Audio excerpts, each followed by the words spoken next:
Hello, everyone. Welcome back to another live stream. Thank you so much for tuning in for another show. Welcome to all of our members, subscribers, and viewers from all across the world. If you're new to my channel, I do these live streams regularly. Been having more live streams lately upon more requests from some of my viewers and subscribers. We usually speak about the latest updates and then open the space up for the community, so feel free to participate. Tonight, let's get into it. There are very significant signs that the deal is going to proceed. The Al-Qassam Brigade spokesperson, Abu Ubaidah, he said that tonight they will be releasing the bodies of Israelis. 11 at night, it's suspected, so pretty much now in occupied Jerusalem time. And the release will be simultaneous. So this is a very important update. Now, for those of you who haven't been monitoring what happened in the past couple of days, or in the past week, to be more specific, Benjamin Netanyahu decided not to release the Palestinian prisoners following the release of Israeli prisoners of war from Gaza. According to him, he didn't like the ceremonies. He had a couple of complaints. And he said Hamas just need to release them anyway. A week before, he made similar threats. As a matter of fact, he's been having these threats and delays since the beginning of the ceasefire. The delay of the allowing of people to go back to the north of Gaza, therefore delaying the Israeli withdrawal from the Netzarim corridor, delays in releasing Palestinian prisoners, for the same reasons, by the way. Only for then, Benjamin Netanyahu, for then to come back and go ahead with the ceasefire agreement. All right. Why is he doing that? Why is Benjamin Netanyahu doing that? What's the point in saying, I'm going to release someone, and then he's not releasing them, and then he's going to release them? What is the point? You make yourself look like a fool who's backing down, is submitting to the will of the Palestinian resistance. He's doing that for a main reason, which is to constantly delay things. Benjamin Netanyahu is very interested in delaying the completion of phase 1 as much as possible before going into phase 2. And all of his attempts to delay the war, to delay the ceasefire, to cancel the ceasefire before that, to make it impossible to reach a ceasefire agreement, putting aside some of his delegation that were negotiating, the negotiating delegation made up of people who are the most senior figures in Israel, already accepted a permanent ceasefire. Just 1 or 2 months in, after the temporary ceasefire was broken by Israel, it was then signed by the then defense minister, who was also a wanted criminal for the ICC, Yoav Gallant. But Benjamin Netanyahu was constantly delaying that, and the delegation at the time said very clearly, if we continue down this path of the prime minister delaying, we will end up negotiating for a year at least. And this is what's happening. So now he's into the ceasefire agreement. He's trying to delay as much as possible so that he doesn't get into phase 2. And we'll talk about phase 2 in a minute, and the important statements that came from Donald Trump about phase 2. So he wants to delay things for his own purposes, and now he is conceding. Yet again, militant approach, and he also wants to show this image of someone who is victorious, who can say things and make things happen and delay and breach without being challenged too much.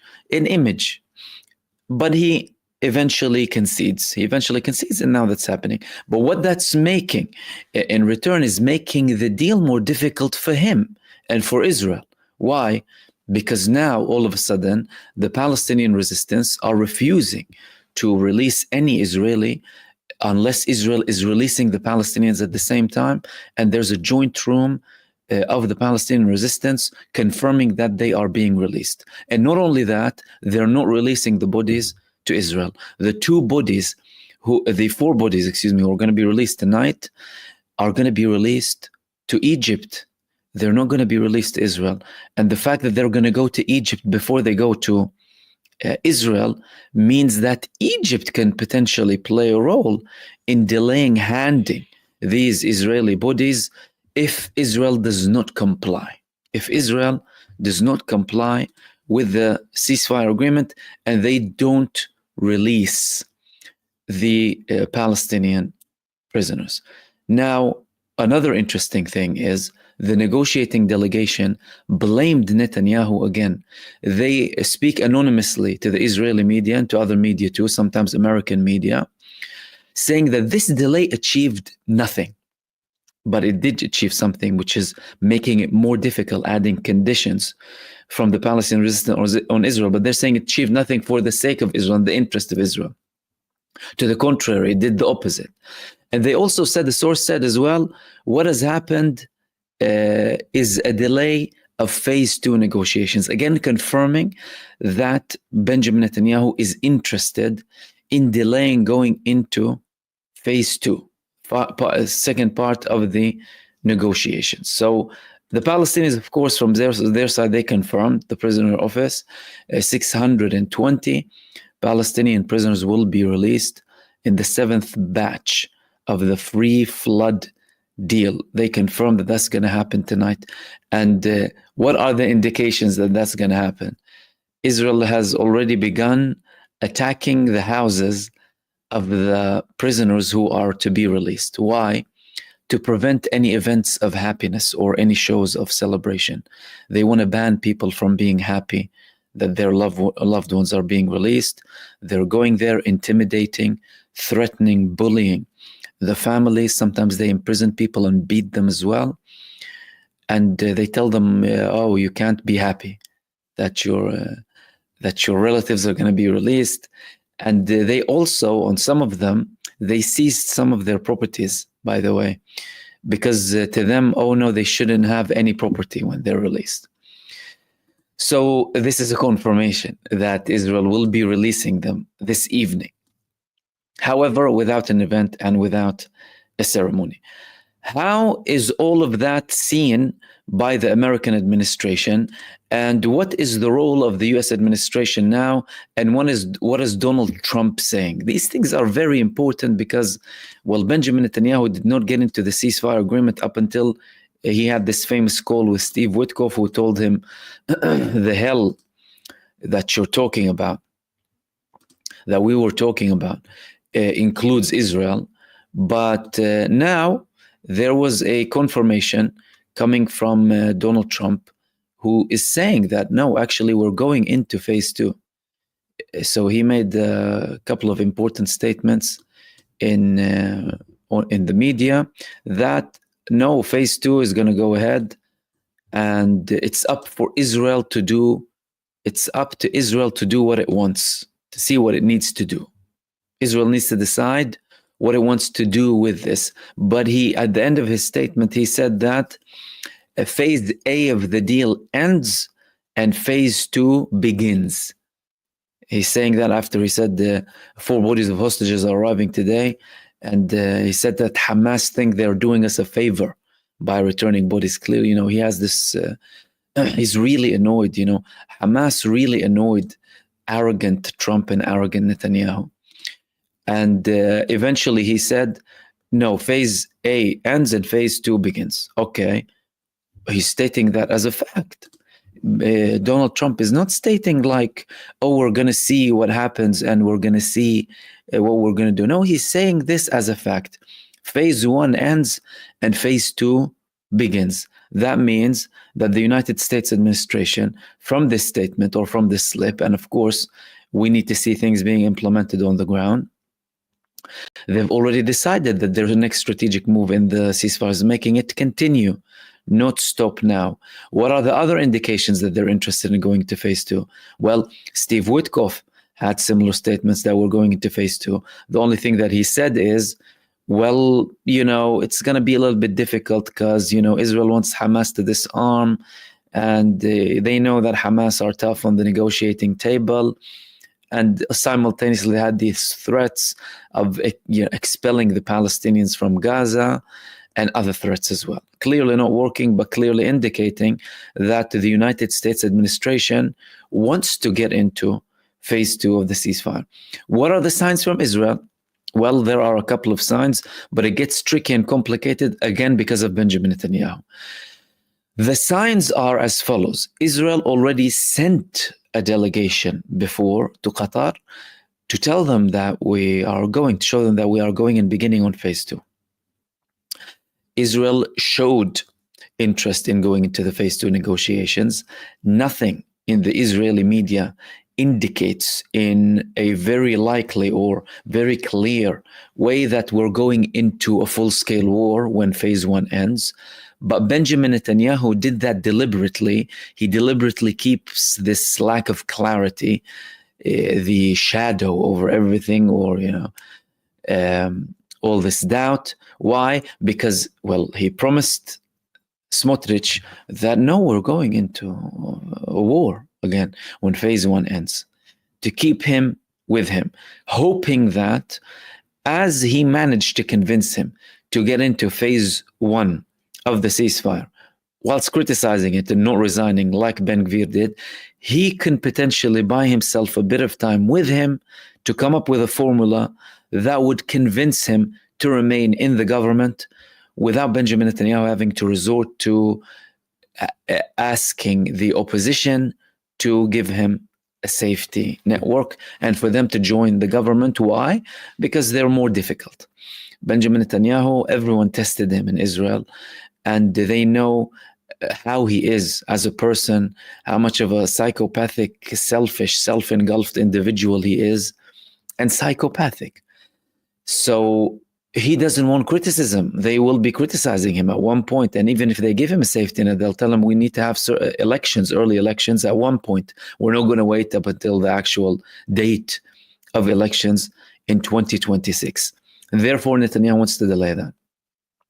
And also another thing that he has done, which is very important, is he removed the head of the Mossad. He removed the head of the Shabak or the Shin Bet from the negotiating delegation, appointing who?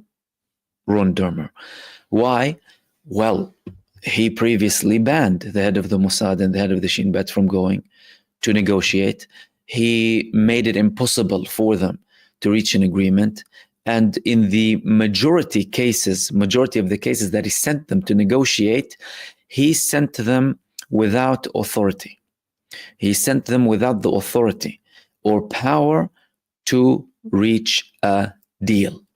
And he previously criticized them, saying, oh, you don't know how to negotiate. I was the one negotiating.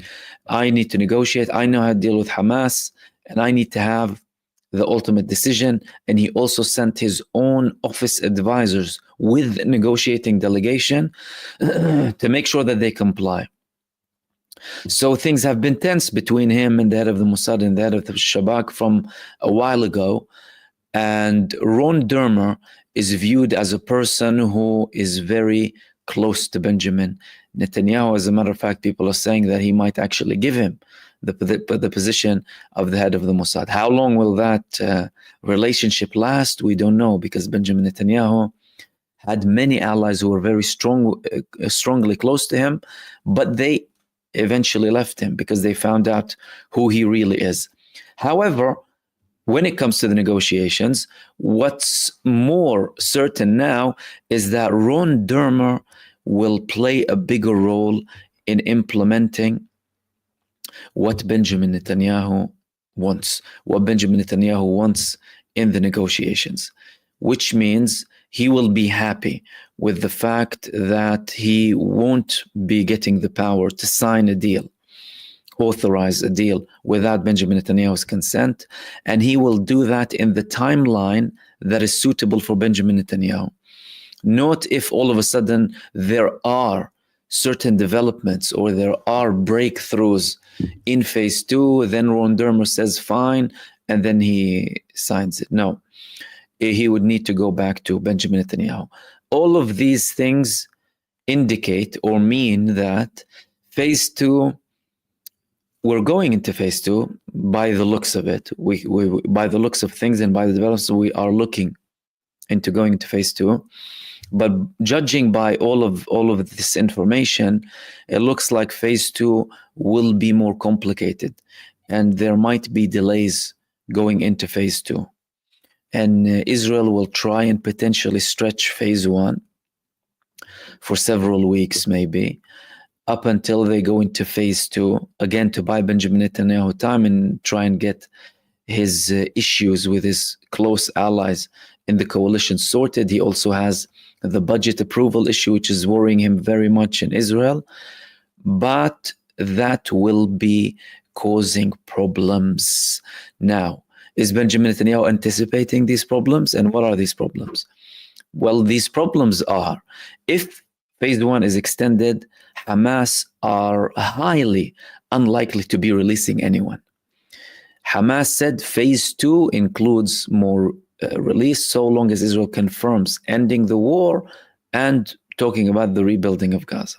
Although the ceasefire in its current form, which includes phase 1, 2, and 3, and the periods between them, does not state anything explicit or clear, blatant about Hamas leaving Gaza. This is very important. Hamas would have never agreed to sign such an agreement. That's why Israel is trying all of this now, because the agreement that Benjamin Netanyahu signed leaves the fate of Gaza, or the day after in Gaza, to the hands of the Palestinian people. And this was confirmed by a senior member of the negotiating delegation who spoke on the basis of anonymity with one of the families of the Israeli prisoners of war, also saying that some of these people, if we are too difficult, we might never see them again, especially those who were from the Gaza division, from the army, and the commanders who were the first to be taken to Gaza as prisoners of war on the 7th of October. That's why it's so complicated. That's why there are so many delays. And it could also be a reason why Benjamin Netanyahu is having these delays now, to test the Israeli public and their acceptance or lack thereof of any delay, of any prospect of more delay for the release of the Israelis who are remaining in Gaza. So far, phase one, only a third of those who remained. Now there's 2/3, so the bigger chunk is there. And he has to take them out. He has no option. These people are the Israeli army. What kind of message are you going to be sending the soldiers you send to die for you?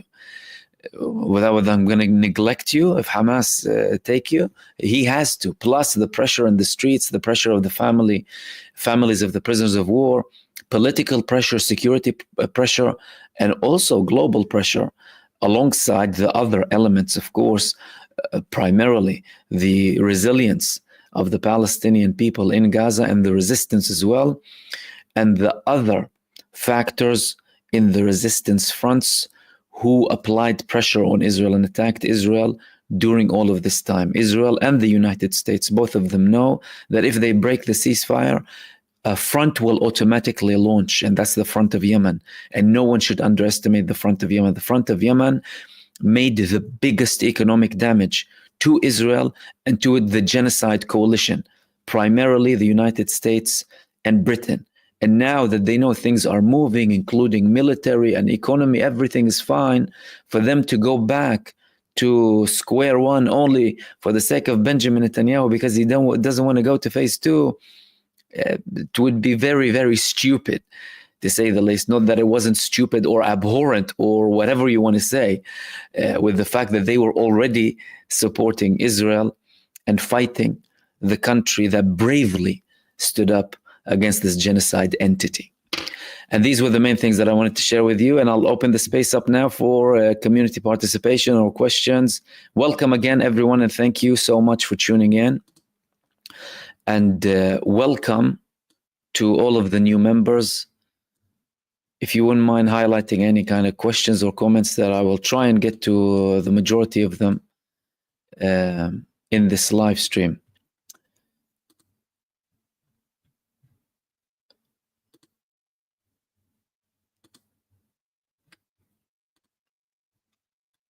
Okay.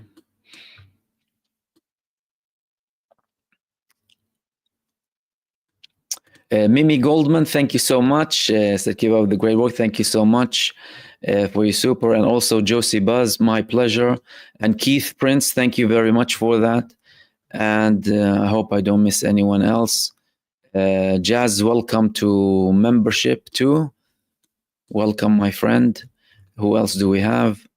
Tor as well. Welcome to the channel, to membership. And thank you so much, everyone, for tuning in. Okay, let's go and see. Let's reach the first question.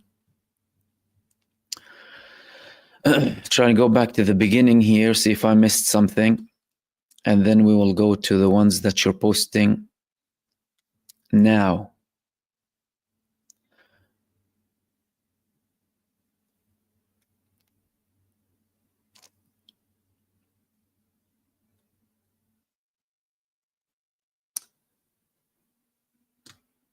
Okay, nothing on the top.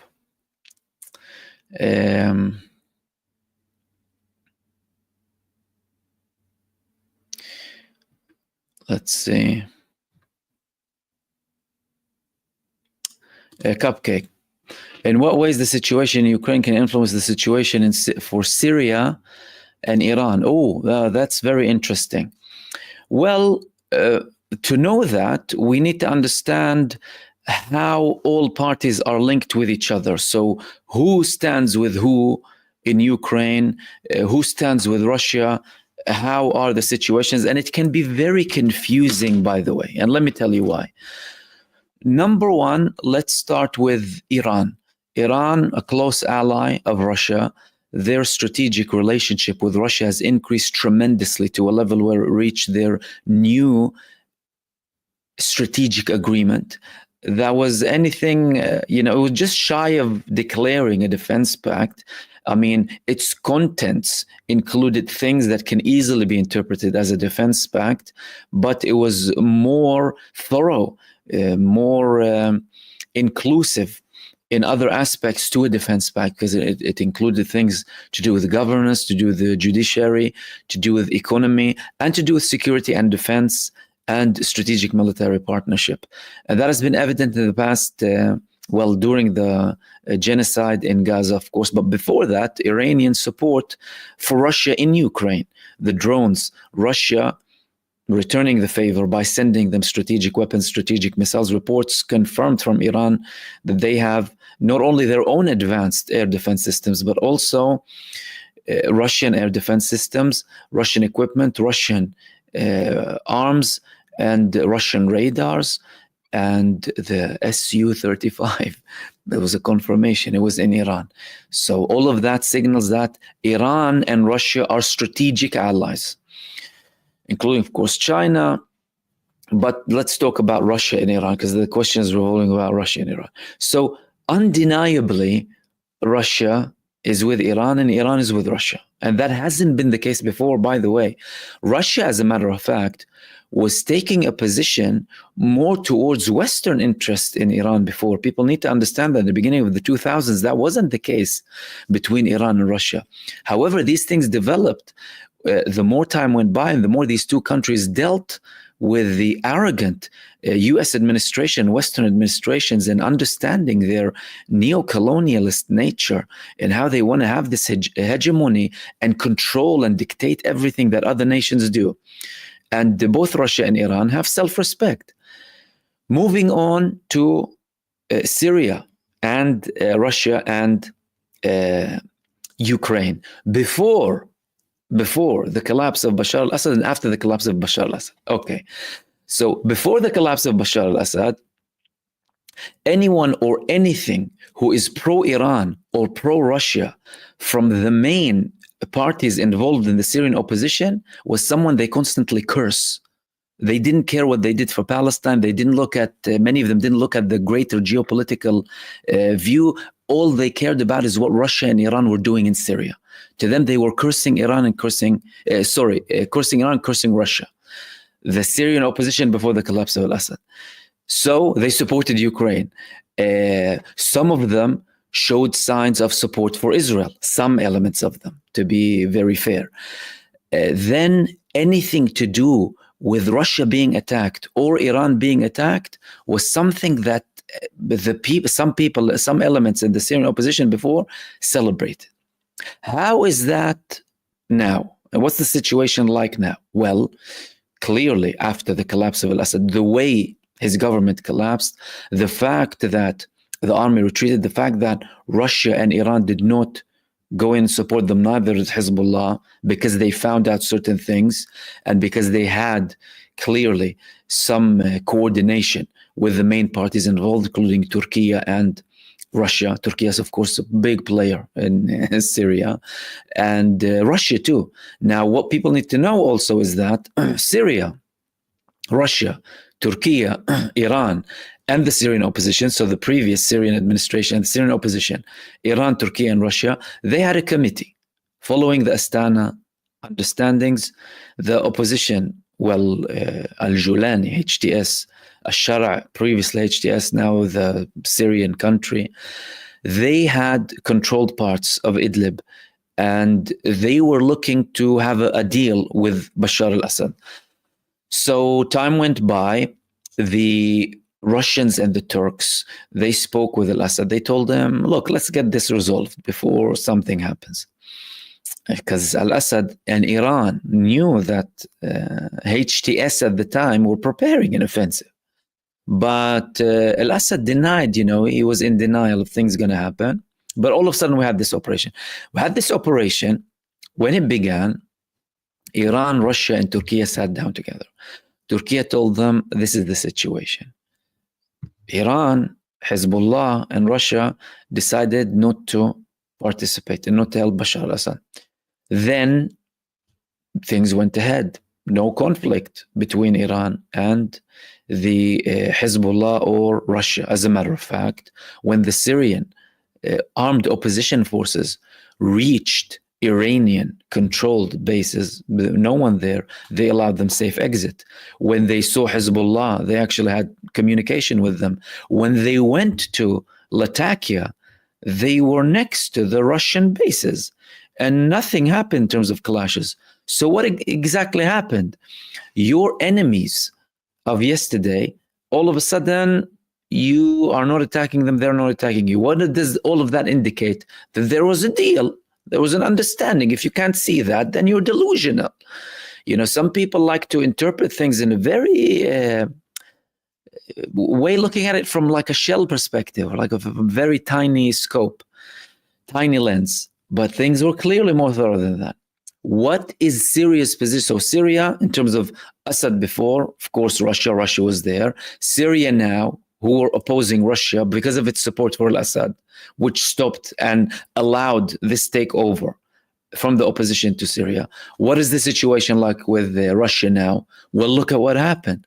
What happened? Russia, they have al-Assad with them, right? And his family.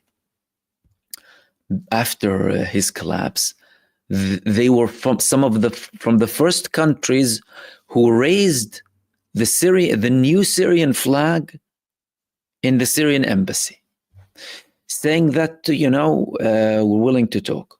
Then hear what the new administration in Syria are saying about Iran. They said, we don't mind having strategic relationship with Iran so long as they don't interfere in the internal matters of Syria. What about Russia? We don't mind. We would like to have strategic relations with Russia based on friendly coordination. What happened recently? Senior members of the government in Syria were in talks with Russia, with the Russian administration, to find a deal where Russia will keep its bases in Latakia and Tartus, which are considered to be very strategic bases, in exchange for potentially some sort of a compensation or support for the new administration. What do we understand from all of this? We understand a couple of things. That things are not as black and white as some try to portray them to be. There has been a massive shift from the previous or certain previous elements in the armed opposition and what is now the new Syria. 3, the relationship with Russia primarily, who was the biggest country that protected al-Assad. Let's be frank, their role was bigger than the Iranian role. Although the Iranians played a very big role on the ground in opposing anyone who threatens al-Assad, like was with Hezbollah, and they were criticized heavily for them. And by the way, that didn't happen without internal criticism. elements from Hezbollah and elements from Iran did not agree with the moves that both of them did in Syria. People need to understand that. The previous Iranian president, Mahmoud Ahmadinejad, said that Damascus is run by a dictator in reference to Bashar al-Assad. And people need to understand that there were 3 years before Iran started to take decisive measures in Syria. However, who helped al-Assad remain? Who participated greatly to protect him? And when they participated, they kept him in. It was Russia. Because Russia, Russian Air Force, the bases, at aerial attack, they can bombard everything. Did they do that now with the takeover of the Syrian opposition? No. Why? Ask yourself why. Because clearly there were understandings about interests, about bigger interests. Because what happens in Syria is never detached from regional players. You can forget about it. What happens in Syria and also what happens in Lebanon is not detached from key geopolitical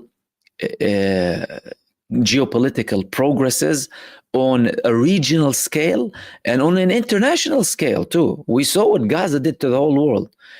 What happened in Gaza is leading to all of these changes. There's an argument that if it wasn't for Al-Aqsa flood, those changes would have happened in Syria too. So the Syrian side, they're not closing the door. As a matter of fact, they're opening the door for Russia. Now they're seeing an administration in the United States who is more in favor of ending the war at the expense of taking even a more hostile position towards who? Towards the man who they were supporting with hundreds of billions for the past 5 years, Zelensky. Donald Trump is calling him a dictator. Donald Trump is telling him debt, return the money, to a level where we had a feud with the French president in the US when they had a row together. The French president was saying like, no, we didn't give them that money as a loan. We don't want the money back. And after Trump had these statements, what happens on the ground in Ukraine? Russia feels much more confident. Russia's feeling much more confident to intensify its attacks against Ukraine because they know that these attacks, combined with the enormous political pressure of Donald Trump and his new position, which is a 180 U-turn from the previous Biden administration in Ukraine, it turned everything upside down. So all of that is indicating that, number one, whatever the new US administration say, their actions on the ground are showing that they are moving towards a resolution. Look at Ukraine. Ukraine is, for Europe, from a European perspective, and Europe are the biggest allies of the United States. It's detrimental. Now countries in Europe are considering sending troops to Ukraine. There are calls for a united European army without any link with the United States, because they've realized now their stupid positions against Russia that were led by the United States, they can end in one day just because the United States changed ways, shifted positions, even sides. There's an argument. And don't forget, by the way, how all of that is related to, well, the reports that confirm that Russia and Putin, they have something on Donald Trump.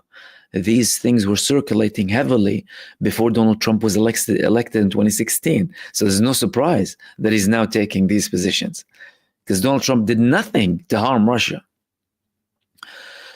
Now, well, at least comparable to other administrations, or in particular Biden, who had interests in Ukraine alongside his son, alongside, of course, other congressmen, other politicians. So one of the biggest money laundering schemes in the world and one of the biggest frauds. Zelensky himself is saying about 90% of them, half of the money, it can't be traced. What do you mean it can't be traced?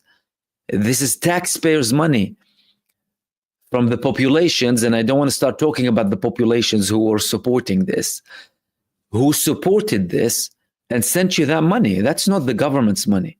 That's the taxpayers' money. This is what people need to understand. The 500 billion that went to Ukraine is your hard-earned work that the government took from you in the form of taxation and went and put it in the pockets of the leader of one of the most corrupt regimes in Europe. Confirmations coming from Ukraine that much of the weapons, a lot of the money gets out of the Ukraine. Some of the weapon that they get in aid is sold to other countries. What's that? People, did you see the forced conscription of Ukrainians in the streets to levels where people buy silicone masks to try and escape and pretend like they're elderly? People getting killed over it. Millions of dead from the younger generations for the financial greed, ugly financial greed of the United States and its Western allies in Ukraine. What is it for apart from that? A massive support for this militaristic oligarchy and the military-industrial complex, corporations and corrupt politicians. What is it about? And now they're doing a U-turn, and that's it. You're going to have a resolution. What did these people die for then? What did these volunteers die for who were recruited from Western capitals, including London and other parts too? Trying to spread all of this propaganda that this is the war and this is and we need to protect Europe. Harming the people, the populations as well, by the way, too. We're not even talking about the economic disaster. The hikes in prices, in energy prices, where did that come from? What did the country compensate the population for their stupid decisions before they took all of these hostile decisions to a level where they stopped having any leverage against Russia, no leverage whatsoever? All of that indicates that the United States is looking towards a resolution.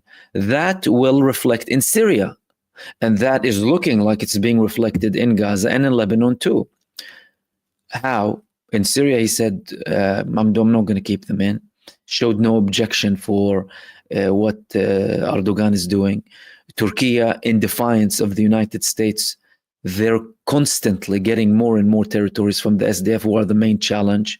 SDF are retreating, taking a step back, and even showing willingness to participate in the country, signaling that there will be a unity in Syria, unlike the doom and gloom prophets who are constantly spewing propaganda about Syria now.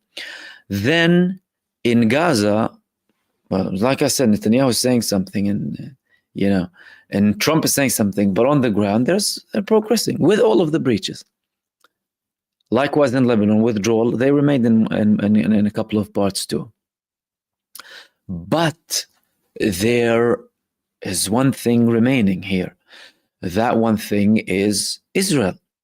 Israel, this Western experiment in Palestine, intended to be an entity that only causes disruption and chaos to continue the conflict in the region for colonial purposes, for financial purposes, for military-industrial complex purposes, for potentially energy exportation purposes in the future.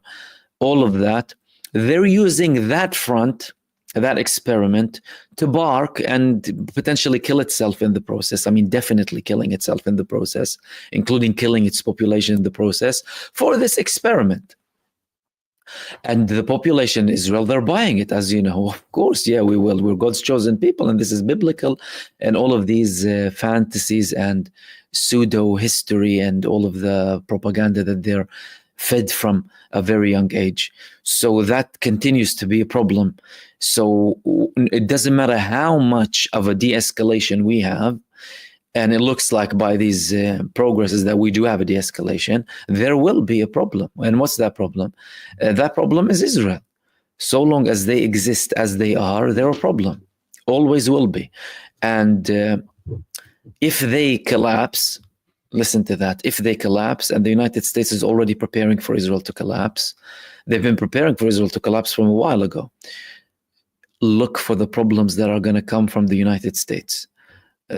However, once Israel is down, it's going to be the final blow for the Western colonial establishment in the Western Asian region, or what's called the Middle East.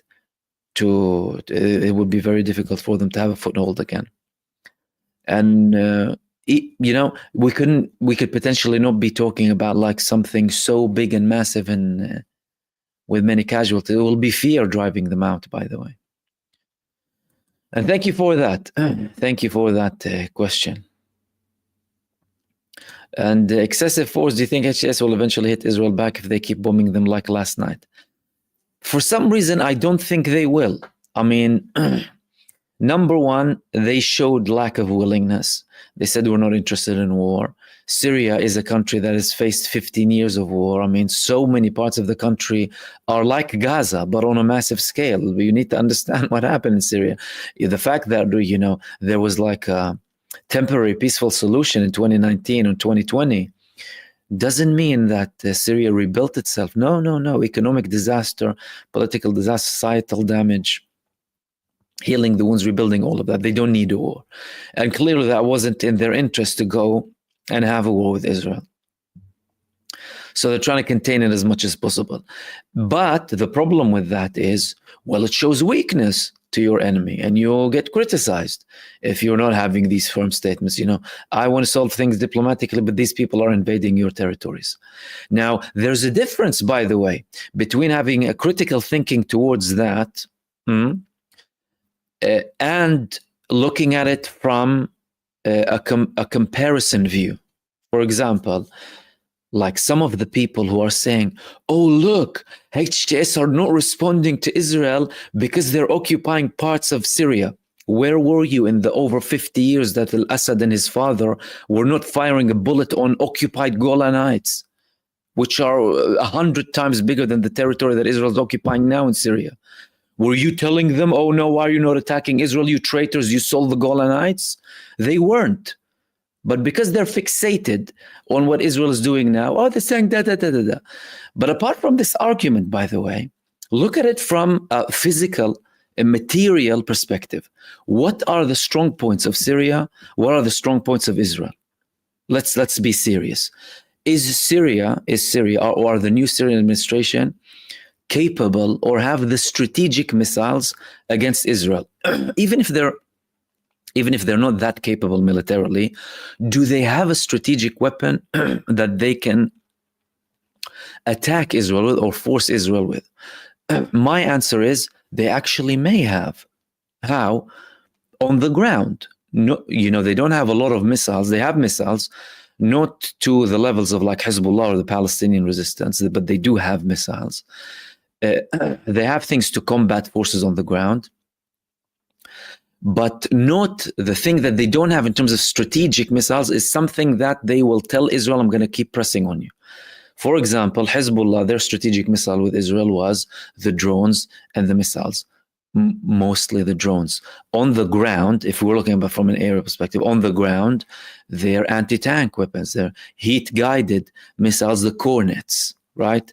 In Gaza, the 105 and the planted bombs, they were the strategic weapons for the Palestinian resistance. There's a different argument when it comes to Syria because the army they were fighting, or the Assad army, is no Israeli army. That's the difference here. And that could be seen as an excuse or giving Israel an excuse to go on an all-out war in Damascus and take down the country altogether. On the other side, from an Israeli perspective and from a critical perspective, it's viewed as weakness. You're not responding. You're not even having these strong statements. You have a country here calling you a bunch of a gang of jihadist thugs, and delegitimizing you.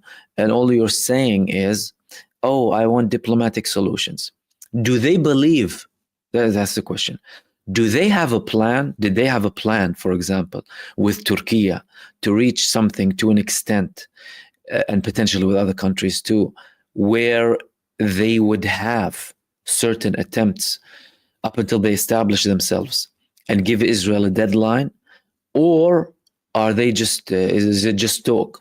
My analysis of what's happening is I believe that what they're doing has been agreed upon from before. Why? Because if they immediately, let's say, for example, Israel invaded Syria on the first day that Assad collapsed, the weakest point of a country through such big changes, they immediately invade. If any of the armed groups immediately started to talk about Israel, what's the argument? Terrorist groups, right? Prescribed by the United States, and they are gangs and they are illegal and they don't have a position of a state and. But things are moving and things are moving very fast. Now you have a transition government, you have a president, you have an army being established, you have a defense ministry, and you already have a defense ministry in a country saying that I want to have strategic relationships with multiple countries. And that first country or the first two countries would be number one, Turkey, number two, Russia, the same country that was supporting the previous administration. They're going to keep Latakia and Tartus, and they're going to remain with a strategic relationship with Syria, but in a stronger position. Why? Because Syria will have more territories. Under al-Assad, it was split into 3-4 countries for over 10 years. And again, the same people who are criticizing now and spreading all this propaganda haven't been saying a word about that from before. All they were saying is external conspiracies to protect al-Assad. So if they create this strategic tie, and if they have this strategic agreement, that means they can have technically a strategic pact with who? With a NATO member. A NATO member. If Turkey decides to have a strategic relationship with Syria, what is any Israeli attack on that country, its forces, it could raise problems with NATO. The same country and the same NATO countries that support Israel, by the way. It's very complicated, but you need to understand the role of Turkey here. Turkey is no ordinary NATO member, and Turkey is no ordinary country with its positions in the NATO. They refused to allow the US to attack Iraq from Turkey when they invaded Iraq. They have a solid relationship with Russia, the main anti-NATO country, strategic. And they wanted to, after they had escalations with them, at one point they took down a fighter jet of Russia, by the way, if you don't remember, about 9 years ago. And Erdogan then later apologized, and then there was a reconciliation. He even had scenes with Putin of them dragging seats from each other. It was like pathetic. But then they strengthened their relationship. What did that lead to? That led to a situation where Turkey feels like, oh no, hold on a second. I have a strong position. I'm a NATO member. I'm an ally of Western countries, but I'm also an ally of Russia. And I have my own interests and my own geopolitical interest with other countries too. Turkey is part of other, small country organizations. They view previous Ottoman Empire countries very important, or the Turkish people. They have had more progresses and coalitions with other countries too. So that would be very problematic. Let's say that country is having a military strategic pact or defense pact with the new Syrian state. You're no longer talking about Bashar al-Assad, and you're no longer talking about Iran in Syria, by the way. The Iranian presence in Syria was focused on Hezbollah. It wasn't focused on Hezbollah and preserving al-Assad up until they decided I'm no longer going to support him. In Turkey, it's going to be different. Why? Well, they already have 50 fighter jets in Syria to protect Syrian airspace. That's number one. They are looking to supply, and they have already supplied the new Syrian army, in particular from the north, with more weapons now. They said we want to give them also, they want to provide the Syrian army with fighter jets too. Slowly giving them strategic missiles. But that takes time. And up until the Syrian state or the new Syrian state has this power or a strategic weapon that can last for months or years, like we saw, which is required if Israel decides to go in a very long war, they would need to have that before they battle Israel. So I believe there is a level of calculation. There's a level of calculation, but there's no denying that on the ground, Israel is trying to impose a new reality. Now, this imposing of a new reality and the statements of Israel are, how much do we take them seriously, and how much are they made for internal consumption in Israel? Well, you take them seriously because they have implications on the ground. That's number one. But number two, you need to understand what the internal Israeli society and Israeli critics are saying. For example, when they sent these brigades to Syria, all of a sudden they sent some of the elite brigades to Syria. The people in Israel started to say, and also people in the security establishment, you're sending the most advanced brigades to a place where no one is fighting you in farmlands, and you're sending the amateur brigades to Gaza with the fiercest war that we have, and they were still getting roasted in Gaza. Up until the final day before the ceasefire took place, the Palestinian resistance was annihilating them. They published 8 videos in approximately 2 days targeting dozens of terrorist IDF soldiers inside of Gaza.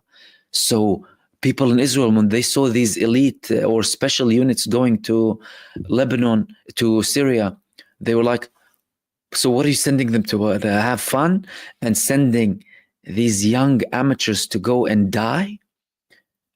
There was criticism. And what are we doing there? And what will happen if we have an escalation internally? Many questions. So by the way things are going, it's inevitably going to be, there's inevitably going to be something. The people in Syria are protesting. There's more popular demand to take action. And that's also something that people need to take into consideration. The popular request talks about forming new resistance movements, for example, that would deal with Israel and not the Syrian state. So the Syrian state is not viewed as liable, for example, like Lebanon, temporarily, or wait for the state to have a proper army, something strategic to target Israel with, and have the backing, or a defense pact, for example, with Turkey. And then they would say any war with us means a war with Turkey. And Israel, when they face real armies, they will run away. They will be running away. So all of that needs to be taken into consideration. And one thing's for sure, though, like I said, so long as that entity exists as it is and getting this impunity and support from some Western establishments, we will continue to have a problem. We will continue to have a problem. And Oms is saying also, do Gaza and southern Lebanon even matter to the Zionists anymore? They seem more focused on dividing Syria with the Turks. Listen, the thing that's happening now is Israel, by the way, by what they're doing, are conducting a move that is as stupid as their decision to conduct a genocide in Gaza. Their decision to go on an all-out genocide in Gaza exposed them to the whole world. Zionism thrives in the dark, not under the sun. Now they're under the sun. Guess what? That sun isn't setting. It's not going to set. It's going to be there forever until they burn. Now what they're doing in Syria, instead of using a case in Syria to divide, because they're trying to divide, right?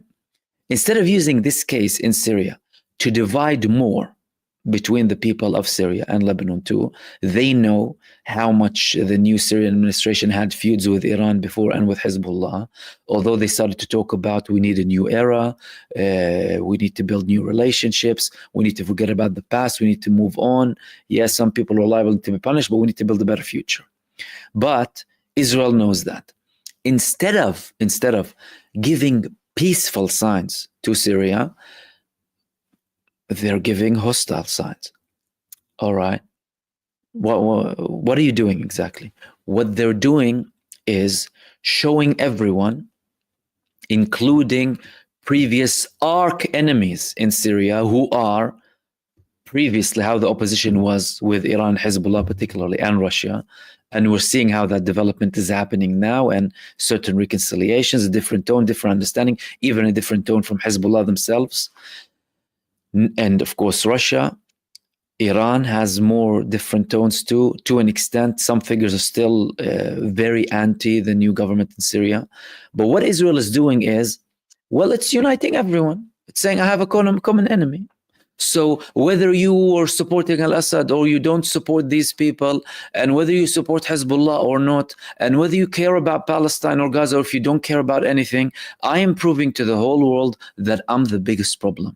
I occupy Palestine, I'm occupying parts of Lebanon, I'm occupying parts of Syria, and I'm being very aggressive against other countries too.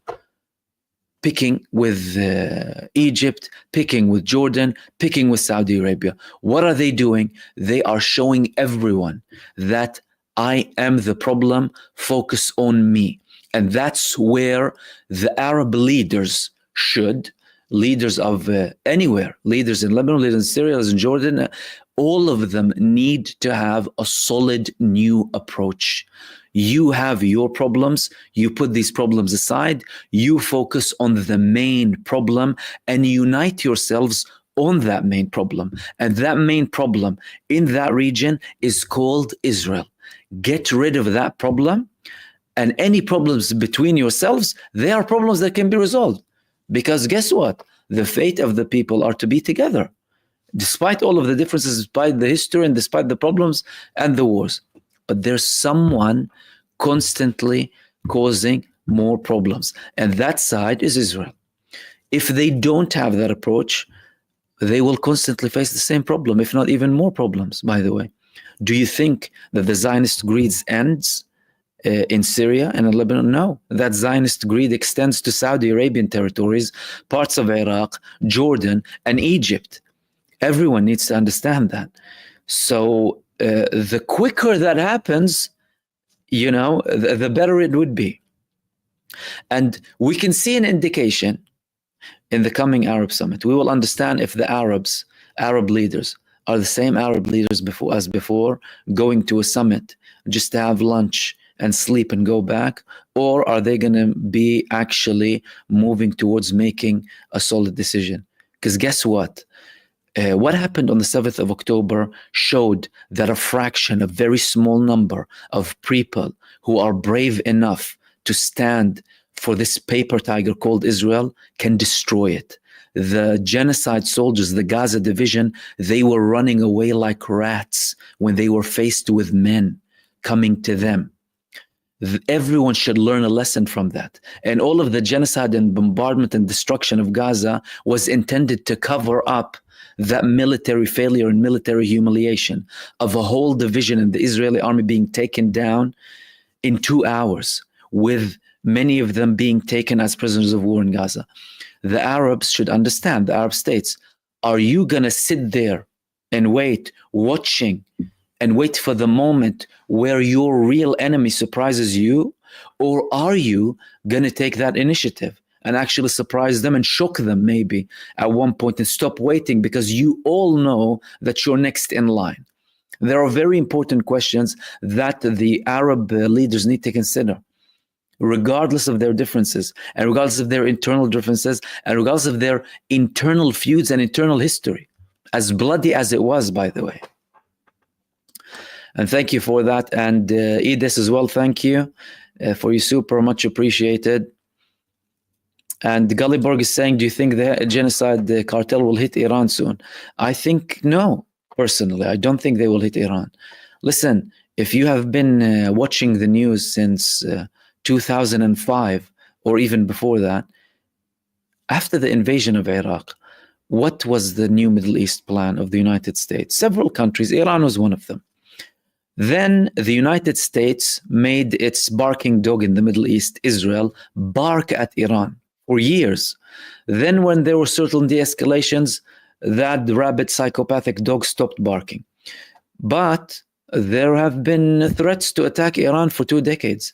They were on the brink of having a nuclear bomb for 23 years. Do you know what I mean? Nothing happened. All we had is a fireworks show after the April attack of True Promise 1. Israel did a fireworks show in Iran with quadcopters that you can buy from Amazon, a couple of fireworks from the supermarket. Then after they responded to True Promise 2, they, like cowards, they tried to attack Iran from Iraqi airspace, you know, going over the Syrian, Jordanian, Iraqi border, attacking Syria in the process, and going over Syria, by the way. That was the path. That was during al-Assad's rule. And then going through Iraq using airspace that the American occupation, still present in parts of Iraq, uses, and then attacking Iran. And what did that lead to? Five martyrs from the Iranian army. Not the IRGC, nothing. Their air defense systems were very, very accurate at the time, very successful, intercepted the majority of the attack, and Israel went back. So who's going to attack them? What, the United States? With what exactly? With their aircraft carriers that Ansarullah expelled 4 of? They expelled Eisenhower and Truman and Lincoln. They expelled all of the US aircraft carriers from the Red Sea, Ansarullah. What on earth are they going to do with Iran? What are they going to do? Are these aircraft carriers going to handle hypersonic missiles landing at them? They will sink. They won't just go back, forced to go back to San Diego or, you know, wherever they need for maintenance. They would literally drown, sink in the Red Sea or in the Hormuz Strait, wherever. What, are they going to attack Iran from Saudi Arabia? Are they going to attack Iran from bases in some of the Arab states? No way on earth. Because firstly, those states won't allow the US to do that. Guess what? They already declared that they won't allow their airspace to be used. Saudi Arabia, Jordan, to be used to attack Iran, by the way, not to intercept something from Iran on Israel, like what Jordan did openly.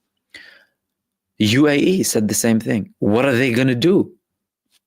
What, attack Iran from the space? So all of these are very important questions. You need to understand also the status of these armies. The United States, you're having a trend of withdrawing, humiliated from Afghanistan, humiliated from Iraq. The remaining forces, they're constantly in negotiations to withdraw. Trump is saying they want to withdraw from Syria, in spite of Israel's demands for him to remain in Syria to try and do some coalitions. The only thing remaining is that genocide entity. So I doubt that they will. I don't think that, like, you know, it's impossible. No, it can happen. And guess what? Iran is highly prepared. And part of the reason that attack on Iran is not happening is the level of Iranian preparation, by the way. Iran is very heavily prepared. They're partnering with Russia and China, but they had their own developments too.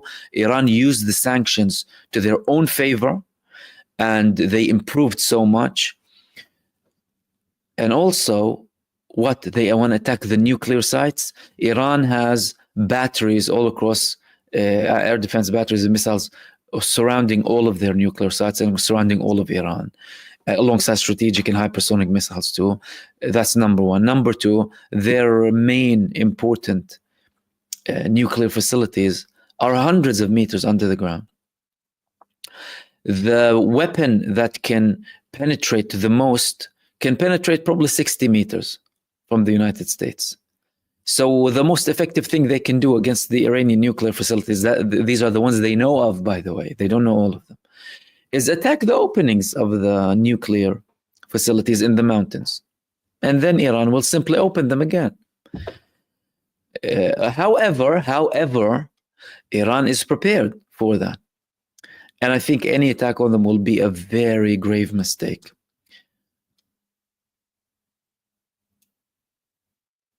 And Zach is saying, Salam Mahmoud, do you have any information on the economy of the Zionist entity? They are still delaying the new budget, and they are facing escalating pressures from many embargoes.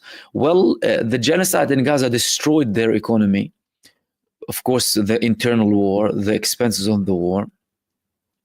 They dug in the national reserves for the first time in the Bank of Israel, for the first time in history. Their main southern port, one of the main ports in Israel, declared bankruptcy due to Ansarullah's attacks.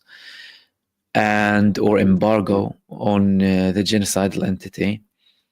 Internally, lots of problems. They started banning workers from coming, businesses shutting, no support, no sufficient support from the government. Those who were forced to flee from the areas surrounding Gaza and the northern part of Israel, they didn't receive sufficient compensation. They always complain, although they're in hotels. And that's a problem. These are problems. These are severe problems. What are the other problems to degrading from the world's biggest credit rating agencies? Moody's downgrading them twice with a negative projection. They're only a grade above investment worthy from Moody's. That's a very big problem. Many Israeli billionaires with their money and funds, investment funds, pension funds too, getting out of Israel. These people were already warning Netanyahu before the war began because of his judicial reform attempts, saying that we will take our money out if you become a dictatorship. After the genocide began and Netanyahu showed unwillingness to have any sort of peaceful resolution, they sent him another letter, about 1,000 of them, if I'm not mistaken, and they ended up withdrawing all of their money. So that is Israeli BDS. Israelis, tycoons, lots of money, boycotting Israel. What signs are they sending to any potential investors from abroad? Bad. Why? Because there's turmoil. And no matter how much abhorrent Western mainstream media wants to whitewash this criminal child murdering entity, they wouldn't be able to do that if any investor is conducting due diligence on Israel. Anyone conducting due diligence, not only from the political scope, although that's detrimental, by the way, the political and military scope, societal scope, all of them are important before someone makes an investment decision or decides I want to have a headquarter in Israel, for example. Not just the finances of the country, but also from a financial perspective and from the grading perspective. And guess what? They're seeing an incompetent finance minister. Who's the finance minister? Smotrich is the finance minister. When he received the report of the degrading, when Moody's downgraded Israel, do you know what he said? Him and Netanyahu, both of them, Netanyahu said, oh no, they made a big mistake. We'll be fine. Once we are victorious, we will get out of it and they will raise it back up. Ignorant, so arrogant and ignorant. And what did Smotrich say? Smotrich criticized the fact that Moody's did not use the terms terrorist when they labeled Hezbollah and Hamas. That was the only thing that he was concerned about. And he's the finance minister. And you're talking about Moody's. And you're talking about a credit rating. Nothing to do with the finances, nothing to do with the money, only to do with the lack of use of the term terrorist when describing Hamas and Hezbollah. Okay, leading to now he's due to pass a budget. That is constantly being delayed. Why is that being delayed?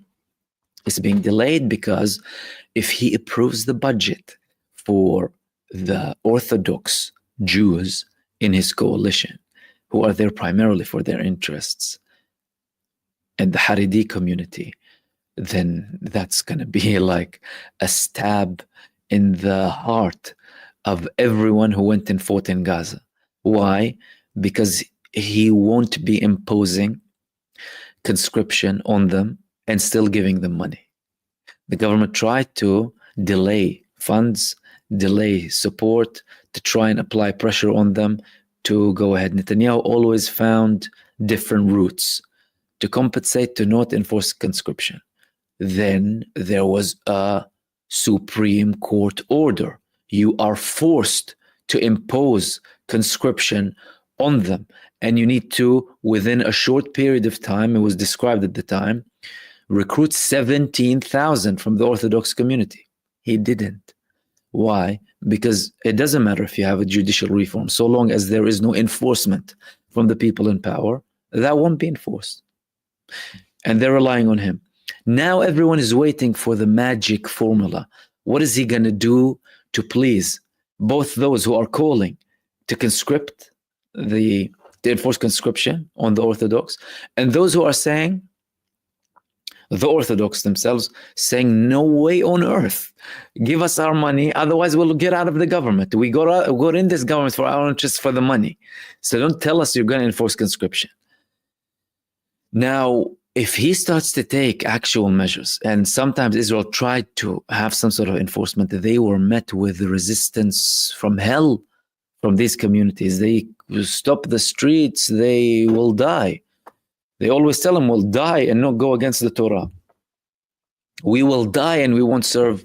And in many cases, they criticize the army, by the way. They call it a genocide and criminal army and a Zionist army that's against Judaism. Many of them have a very critical approach against Zionism, by the way, the Orthodox and some in the Haredi community. And that's also something that is seen by the mainstream population in Israel. You have people who are only acting religious to get benefits from the state, not serving, swearing at Zionism and Israel as a state, and still getting funded. So it's going to be very problematic for him. Now, this is the main thing being spoken about in Israel. And there is no option, to my knowledge, to delay the budget. Because if the budget is not passed, you go to elections immediately. And he doesn't want that. So he's going to come up with a solution. He's going to have to come up with a solution very quickly. How is he going to try and link that with the phase 2 ceasefire? Is he going to come up with something else to divert the attention, like he does with the Israeli courts? Every time he's in the court, he's attending a hearing, he gets an important security message where he has an excuse to go out, because by law he can go out if he gets something urgent. Is he going to try and do something like that with the budget? Maybe. But again, with the budget, to my knowledge, if the budget doesn't pass, you simply go to new elections. That's it. Netanyahu's done. If Netanyahu does not pass the budget in April, he's done. He's out. Unless that is, I'm missing something, but this is what I know, and I'm pretty sure that if he doesn't, that's it. So that's going to be very problematic for him, and he's going to have to come up with a solution. If he doesn't come up with a solution, then he's going to face. He's going to go. He's going to go away. And the virus 455. Thank you so much, my friend. Let's go to your next question. Said, who was that? Niraz, salam. Do you think the new Trump Riviera video indicates there'll be phases 2 and 3? How they play out with our establishment? Donald Trump is a self-engulfed narcissistic lunatic. He's calling himself king. He actually believes that he's a king, by the way. That's why he, has these AI images of him a king in Manhattan, because he believes he's a king, and he calls his son Baron too. And he's obsessed with himself, having a statue in Gaza. Do you think if anyone has a statue of Trump in Gaza, they will piss on him? They won't rise before it collapses. There's no way on earth. Good luck having a Trump statue in the middle of the United States, let alone Gaza. But what he did say about phases 2 is, he said we're entering phase 2. I spoke about that in the beginning of the live stream. Donald Trump, he said that phase A of the deal ends and phase B begins. And what I said at the time is that is an indication from Trump that, oh no, hold on a second, that's like an order. We need to go into phase 2. Add that with the statements that were coming from Steve Witkoff. They're interested in having this ceasefire continue.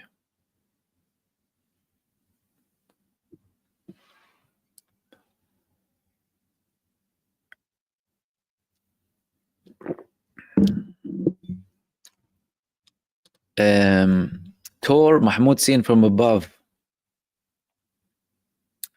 Israel act like a wild dog, attacking everyone. Scenario would likely make them act normal in terms of intervention. It is time that they get real resistance. You answered it yourself. They only understand the language of force. They don't understand anything else. They are built on stealing, cheating, lying, robbing, misinformation, propaganda, faking, stealing land, changing identities, fakery upon fakery. And typically they don't concede up until they receive blows, like they withdrew from South Lebanon, like they withdrew from Gaza, and like they withdrew from Sinai. But where they stay and they do not face resistance or force, they stay there and try and expand more. They're an expansionist entity. That's why people need to understand, and that's why it's very important for the Arab leaders as well to take a very strong position. If they then don't take a strong position, then they're next.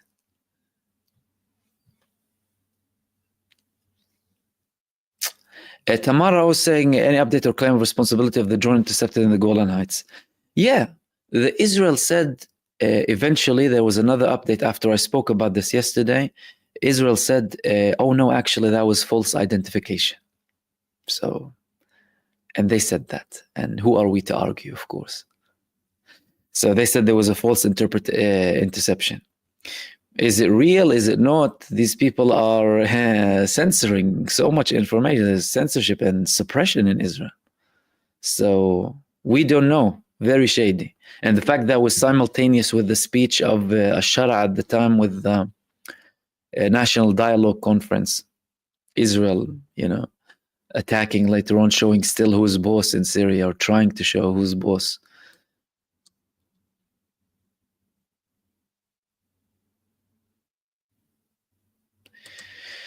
Mahib, Salam Mahmoud, Salam, my friends. I've heard the news report today that Lebanon parliament passed a resolution for the government to be the only one with weapons. What do you think Hezbollah supported this?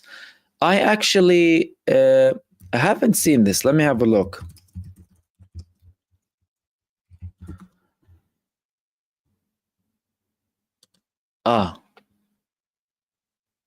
Lebanon's government wins confidence vote, says only armed forces should defend country in war. Okay. With the support of the Hezbollah bloc, even though the government statement took a swipe at the group's weapons. Okay. Let me just try and read through a bit more here. But is there no one better than ABC writing about this? Lebanese Prime Minister vows state monopoly over arms. Okay, listen what I have to say about that. Well, it's interesting. It's a very, very interesting development. And what I have to say is the following. I don't find it very strange seeing that, number one, Hezbollah de facto have arms. So they can support something and not necessarily fully comply with it. That's number one. Like previous agreements said, they can't be armed to the south of the Litani, and they were. Despite the fact that the attacks of the strategic missiles on Israel came from other parts of Lebanon.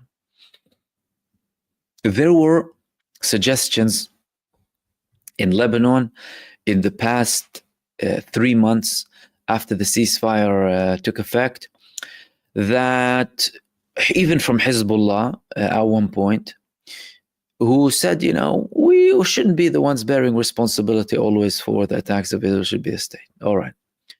Then there were calls from figures who are very close to Hezbollah in Lebanon, saying that, hold on a second, we need a new resistance in Lebanon. We need a new resistance that would be including other parts of the Lebanese movements too, aside from the army. And their argument is, well, that resistance would be formed. It would counter any problems anyone has with Hezbollah, whether it's their ideological background, whether their allegiance to Iran, whether their previous history with Syria. And we just focus on one main thing, which is Israel. And they will be armed and supported by multiple countries. So these things were already playing out.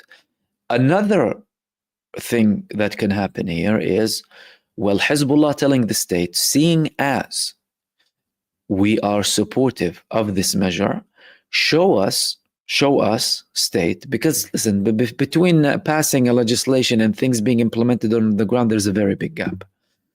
Many things in Lebanon are, dictated by these political powers and divisions, and there's a lot of problems. There are cases that are, in some cases, some parts of Lebanon are lawless. So the question is, will the state be able to compensate and create something strategic to a level where Hezbollah would be convinced? Because Hezbollah said before, if we have a Lebanese army that can actually protect us, not new, we're willing to integrate, but show us your positions of strength. But asking to disarm Hezbollah with a weak army, that's treacherous. Simple. It's like asking Hamas to give up their arms. Show me an alternative. Is there a united Palestinian army able to deter Israeli terrorists and other terrorists as well? If not, then don't talk about the armed resistance. You have no right, no authority to. If you do, you're treacherous and you're an enemy of the people. But Hezbollah, if they get a confirmation from the state that, look, we can have something strategic, we can get to a deal, for example, then they'll tell them, yeah, fine, sure, go ahead, no problem. Listen, if there's something like that, and then you can create a new shape, I'm telling you, you're talking about a new geopolitical reality. And you will see a strategic tie between Lebanon and Syria and Turkey and other countries too, and Iran. These things could develop to that stage. And forget about what happened before. You could build a new reality with right decision making that is purely intended to serve the people. If it's intended to serve the people, it will also focus on securing them and deterring the main aggressor and terror state in the region, the only terror state in the region, which is Israel. So if they reach something like that, that would be good for Lebanon, actually. But then again, we need to see how that develops.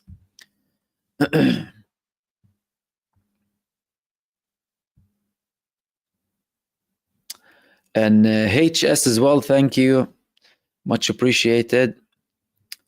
And F as well. Let's see if we have anything else.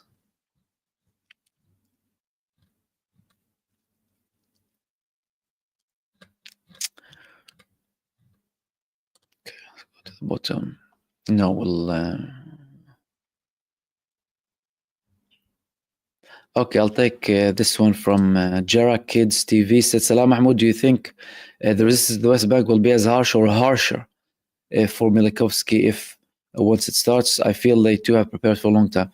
I mean, the resistance in the West Bank, they are way less equipped than Gaza. They had an authority that is tied with Israel. The Palestinian Authority in the West Bank is an authority that is ultimately controlled by Israel. It's figures they get, Israeli approval before they move. So they also targeted some of the armed groups there. I posted an image yesterday about them attacking someone wanted by Israel and humiliating him and forcing him to say humiliating things to himself. All of that made the environment of the Palestinian Authority, of the resistance in the West Bank, the Palestinian Authority environment, hostile, not the popular environment. Because the popular environment, everyone hates the Palestinian Authority. If you ask an average person in the street, what does the Palestinian President Abu Mazen mean to you? He will say, my shoe is worth more than Abu Mazen. So, but they have ties with Israel, and Israel roams freely in the West Bank. You have an authority that has been serving and legitimizing, whitewashing this expansion, the increase in the squatting establishment for 3 decades. So they are nowhere near as strong as Gaza. However, history has shown that the Palestinian people, even if they don't have anything, they will fight with a stone. They will fight with their bare hands. They will do anything, but they won't submit to a racist, supremacist entity trying to impose its will on them through mass-scale terror. They simply won't. And they would rather die than live humiliated.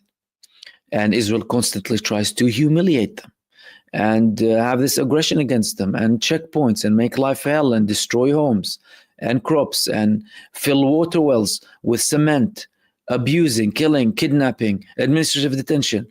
What kind of reality is that? So they reach a level where they would rather die doing something against Israel than live this type of life. So that's going to remain.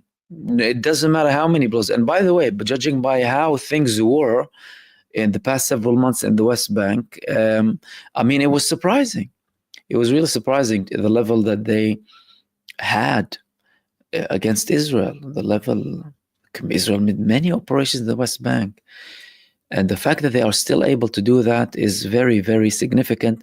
And what it shows is that so long as you have that entity, so long as you have an entity of terror imposing its will on the people, occupying them, doing all of these crimes against humanity, this barbarism and depravity, with the Western establishments turning a blind eye on 20,000 Palestinian children, over 60,000 martyrs, and a criminal entity trying to impose its will on everyone. So long as you have that condition, resistance will remain, and resistance will eventually prevail.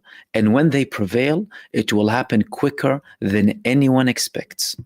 And we'll wrap it up there, guys. Thank you so much for tuning in for another show. Thank you for all of your questions. Sorry if I missed some of them, of course, but I mean, we stretched it for 30 minutes, past 1.5 hours now. And Angela Brody as well, thank you very much for this, much appreciated. Thank you for that. And also thank you to everyone else for participating and viewing, everyone. Angela Mahib, FHS, The Virus, IDIS, Tor and Jazz, welcome to membership. And then Keith and Josie and Mimi Goldman too. Apart from that, everyone, thank you so much. Again, stay blessed, take care, and I will see you soon in the next video. Peace, everyone.